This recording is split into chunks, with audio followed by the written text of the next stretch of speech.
Students, इस video में मैं डिस्कस करूंगा the idea of rotation in complex numbers. तो मैं डिस्कस करूंगा द कॉन्सेप्ट ऑफ रोटेशन। ये कॉन्सेप्ट कॉम्प्लेक्स नंबर्स का एक बहुत ही इम्पॉर्टेंट कॉन्सेप्ट है। इस पर बेस्ड बहुत प्रॉब्लम्स आती हैं कम्पिटिटिव एग्जाम्स में, लेकिन ये ऐसा कॉन्सेप्ट भी है जिसके बारे में स्टूडेंट्स को बहुत कन्फ्यूजन रहता है। तो मैं चाहता हूँ कि आप इस वीडियो को ध्यान से सुनिए, ध्यान से फॉलो करिए, क्योंकि मैं इस वीडियो में बताऊँगा इस कॉन्सेप्ट को सोचने का तरीका क्या है, how to think about rotation. ये मैं डिस्कस करूँगा इस वीडियो में। तो जो कॉन्सेप्ट ऑफ रोटेशन है वो बेस्ड है कॉम्प्लेक्स नंबर्स का जो मल्टीप्लिकेशन बिहेवियर होता है उस पर बेस्ड है ये कॉन्सेप्ट। तो क्या होता है कॉन्सेप्ट कॉम्प्लेक्स नंबर्स का मल्टीप्लिकेशन बिहेवियर, मैंने प्रीवियस वीडियोज़ में ये डिस्कस किया है। जब आप दो कॉम्प्लेक्स नंबर्स को मल्टीप्लाई करते हैं तो उनके मॉडुलस मल्टीप्लाई हो जाते हैं, उनकी आर्ग्यूमेंट जो है वो ऐड हो जाती हैं। तो ये जो ज्योमेट्रिकल बिहेवियर है इस पर बेस्ड है द कॉन्सेप्ट ऑफ रोटेशन। तो चलिए अब हम इस कॉन्सेप्ट को डिस्कस करते हैं। तो हम कोई भी दो आर्बिट्री कॉम्प्लेक्स नंबर्स ले लेते हैं, मान लीजिए Z1 और Z2, और अब हम क्या करेंगे, अब हम इन दोनों कॉम्प्लेक्स नंबर्स को इंटरप्रेट करेंगे as vectors in the plane. तो पहला जो कॉम्प्लेक्स नंबर है उसको मैं ड्रॉ कर लेता हूँ यहाँ पर, इस तरह से मैंने ड्रॉ कर लिया एज अ वेक्टर। तो ये है हमारा vector Z1, complex number Z1। और जो दूसरा कॉम्प्लेक्स नंबर Z2 है उसको मान लीजिए मैंने यहाँ पर ड्रॉ कर लिया एज अ वेक्टर। तो ये हो गया कॉम्प्लेक्स नंबर Z2। तो याद रखिए वेक्टर्स फ्री एंटिटीज़ होते हैं, आप उनको कहीं भी ड्रॉ कर सकते हैं। तो मैंने Z1 और Z2 को रैंडमली कहीं पे भी ड्रॉ कर लिया, एज लॉन्ग एज उनका मॉडुलस और आर्ग्यूमेंट सही है, ये फ़र्क नहीं पड़ता कि आप वेक्टर्स को कहाँ ड्रॉ करते हैं। अब क्योंकि अब जो हमारा जो टास्क है वो है Z1 और Z2 के बीच का रिलेशनशिप लिखना। तो उसके लिए हम क्या करते हैं, हम पहले इन दोनों वेक्टर्स को को इनिशियल कर लेते हैं। को इनिशियल का मतलब सेम स्टार्टिंग पॉइंट। तो हम Z1 और Z2 का स्टार्टिंग पॉइंट सेम कर देते हैं। तो उसके लिए मैं क्या कर सकता हूँ, जो मेरा Z2 का स्टार्टिंग पॉइंट है मैं इसी स्टार्टिंग पॉइंट से Z1 को भी ड्रॉ कर लेता हूँ वापस से। ठीक है, तो मैं इसी पॉइंट से मैंने एक वेक्टर ड्रॉ कर लिया जिसका डायरेक्शन और मॉडुलस जो है वो Z1 के बराबर है। तो ये हो गया मेरा वेक्टर Z1 वापस से।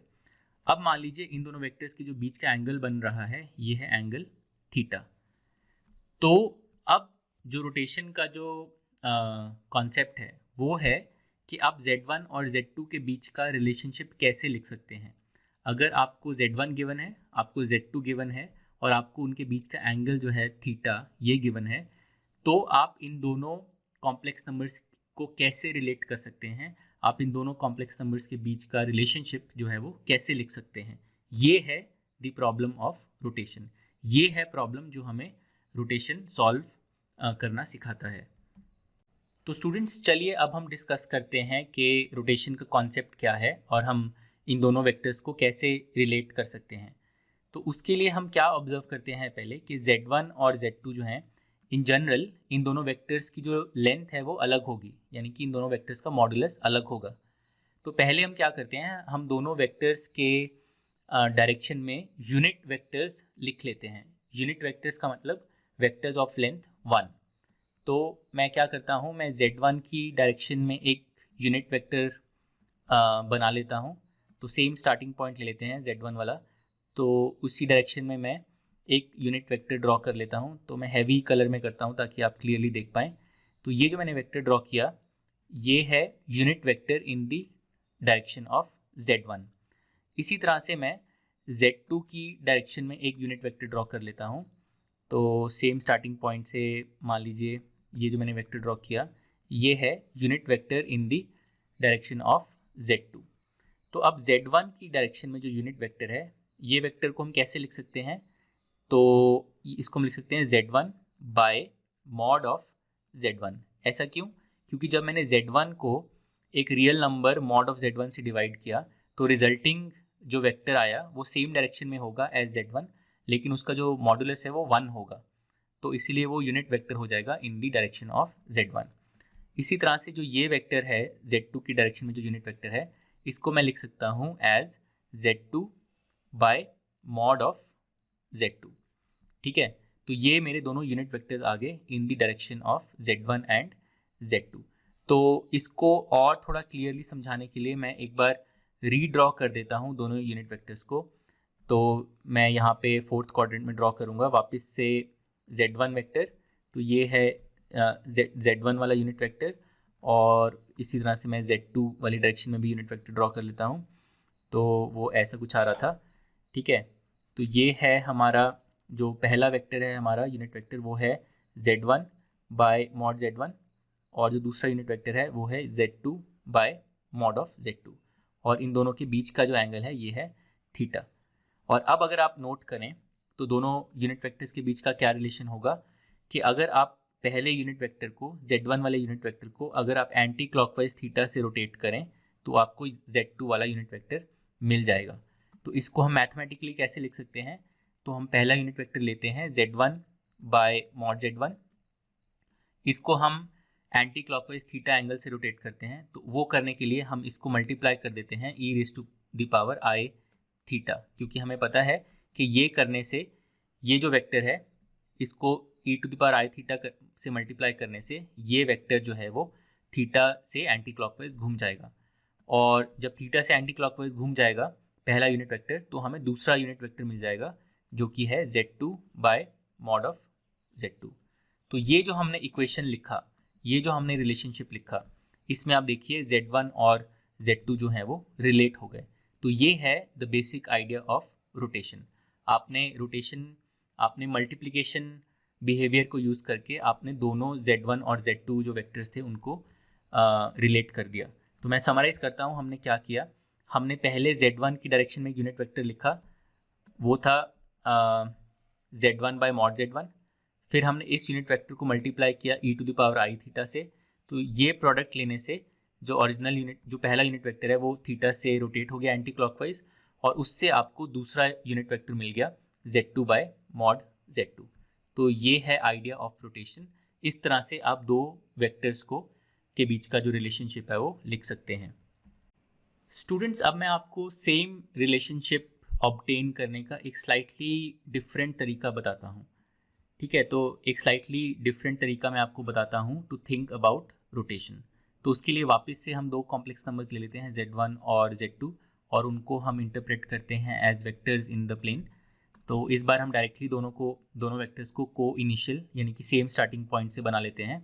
तो मान लीजिए मेरा पहला वेक्टर मैंने ऐसे बना लिया, ये है कॉम्प्लेक्स नंबर z1, और दूसरा वेक्टर मैंने सेम स्टार्टिंग पॉइंट से इस तरह से बना लिया, ये है मेरा वेक्टर z2, ठीक है। और मुझे इनके बीच का रिलेशनशिप लिखना है वापस से। तो मान लीजिए एंगल दोनों के बीच का है थीटा। तो अब इस बार मैं कैसे सोचूंगा, अब इस बार मैं स्लाइटली डिफरेंट तरीके से इस चीज़ को सोचूंगा। जो रोटेशन का कॉन्सेप्ट है उसको मैं एक स्लाइटली डिफरेंट वे में सोचूंगा। तो मैं क्या करूंगा, मैं वेक्टर z1 को बोल दूंगा हमारा ओरिजिनल वेक्टर, ठीक है। तो वेक्टर z1 को मैं बोल दूंगा ओरिजिनल वेक्टर, और वेक्टर z2 को मैं बोल दूंगा टारगेट वेक्टर। और अब मैं प्रॉब्लम को कैसे रिफ्रेज करूंगा, अब मैं ये बोलूँगा कि मुझे ओरिजिनल वेक्टर z1 को टारगेट वेक्टर z2 में बदलना है, मुझे z1 को रोटेट करना है इनटू वेक्टर z2। तो अब मैं इस तरह से कॉन्सेप्ट को रिफ्रेज करूँगा। तो ये z1 को z2 में बदलने के लिए हम क्या करेंगे, हम सबसे पहले z1 की डायरेक्शन में एक यूनिट वेक्टर लिख लेंगे वापस से। तो उसको मैं ड्रॉ कर लेता हूँ, z1 की डायरेक्शन में यूनिट वेक्टर, आप सेम डायरेक्शन में एक 1 लेंथ का वेक्टर बना देंगे। तो ये आपको मिल गया z1 की डायरेक्शन में एक यूनिट वेक्टर। तो इस वेक्टर को आप लिख सकते हैं z1 बाय मॉड z1, ठीक है। तो आपने सबसे पहले इस वेक्टर को लिख लिया, जो यूनिट वेक्टर था इस वेक्टर को आपने लिख लिया as z1 by mod z1। अब आप इस यूनिट वेक्टर को रोटेट कर दीजिए by anticlockwise by an angle of theta. तो हम इस यूनिट वेक्टर को रोटेट करेंगे by an angle of theta. तो ये रोटेशन करने के लिए हम इस यूनिट वेक्टर को मल्टीप्लाई कर देंगे e⁻i थीटा से। तो ये करने से क्या होगा, ये करने से क्या मिलेगा हमें, ये करने से हमें z2 डायरेक्शन में एक यूनिट वेक्टर मिल जाएगा। तो उसको ड्रॉ कर लेते हैं। तो z2 डायरेक्शन में हमें एक यूनिट वेक्टर मिल गया। तो ये जो मैंने वेक्टर ड्रॉ किया ये हो गया z2, ये वाला जो वेक्टर हो गया z2 डायरेक्शन में एक यूनिट वेक्टर, ठीक है। लेकिन हमें चाहिए जो हमारा टारगेट वेक्टर है वो ये पूरा वेक्टर है Z2। जो टारगेट वेक्टर हमें चाहिए वो पूरा वेक्टर है Z2, और अभी तक हमें मिला है सिर्फ unit vector in the direction of Z2। तो अब इस यूनिट वेक्टर को, जो आपको Z2 की डायरेक्शन में यूनिट वेक्टर मिला है, इसको अगर आपको टारगेट वेक्टर में बदलना है तो आपको क्या करना पड़ेगा? तो आपको डायरेक्शन तो सेम ही रखनी पड़ेगी, लेकिन अब आपको बस मॉडुलस को स्केल करना है। तो मॉडुलस को स्केल करने के लिए आप इस यूनिट वेक्टर को, Z2 वाले यूनिट वेक्टर को बस आप मल्टीप्लाई कर दीजिए Z2 के लेंथ से, यानी कि Z2 के मॉडुलस से। तो ये करने से आपका जो ये यूनिट वेक्टर है ये स्केल हो जाएगा और आपको पूरा वेक्टर मिल जाएगा। ये जो पूरा वेक्टर है ये आपको मिल जाएगा जब आप यूनिट वेक्टर को मॉड Z2 से मल्टीप्लाई करेंगे।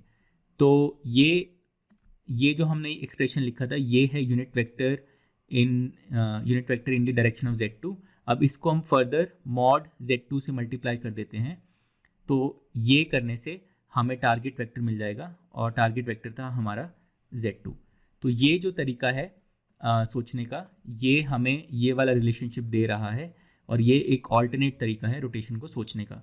तो आप देख सकते हैं कि ये एक्चुअली आपको प्रीवियस जो हमने रिलेशनशिप मिला था ये उसके एग्जैक्टली सेम ही है।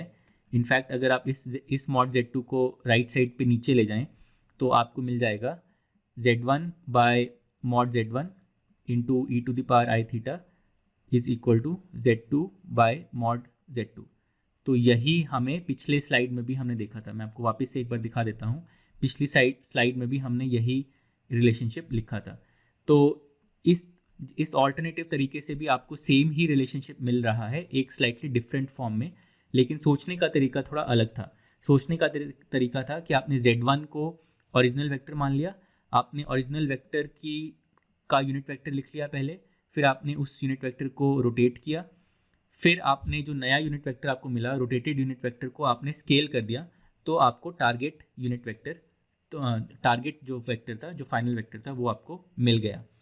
तो मैं इस तरीके को काफ़ी यूज़ करता हूँ प्रॉब्लम सॉल्विंग में। पर्सनली मैं इस तरीके को ज़्यादा फॉलो करता हूँ, बट आप देख सकते हैं कि एक्चुअली दोनों एक तरह से सेम ही हैं, बस slightly different way of thinking है। तो आपका पर्सनल प्रेफरेंस है कि आप क्या वे ऑफ थिंकिंग यूज़ करते हैं। बट याद रखिए कि रोटेशन का जो बेसिक आइडिया है वो बेस्ड है on the geometrical behaviour of complex multiplication.